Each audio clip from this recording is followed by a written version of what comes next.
Միասին խաղաղաշինական ծրագիրը 3 տարվա պատմություն ունի։ Այն կյանքի է կոչում Եվրոպական ինտեգրացիա, ժողովրդական դիվանագիտության ինստիտուտ եւ հումանիտար հետազոտությունների հանրություն կազմակերպությունների համագործակցությամբ։ Վերջինը ադրբեջանական է։ Նախքան տեսակամուրջը միասին երկուսի արցախյան պատասխանատուները խաղաղության թեմայով լուսանկարների մրցույթ են անցկացրել։ Լավագույններից որոշներն էլ Մարտակերտ են բերել։ Ամեն մեկը իր աչքով է տեսել խաղաղությունը։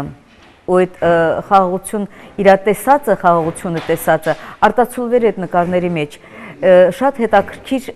տեսականի է դարձել նկարների, որովհետև շատ տարբեր բովանդակության նկարներ են։ Օրվա ծրագրի երկրորդ մասը Մարտակերտ նավթալան տեսակամուրջն էր։ Տեսակապ հաստատել չի հաջողվել տեխնիկական պատճառներով։ Փոխարենը զրուցել են առանց միմյանց տեսնելու, ինչպես են ապրում Մարտակերտում, ինչպես նավթալանում, ճանաչողական հարցերից հետո նաև խաղաղության մարդասիրության թեմաներին վերաբերող հարցեր են քննարկել երիտասարդները։ Սա եւս մի ճանապարհ է երիտասարդների միջև ընդհանուր լեզու գտնել եւ ժամանակ է պետք։ Սա խիստ անհրաժեշտ էր եւ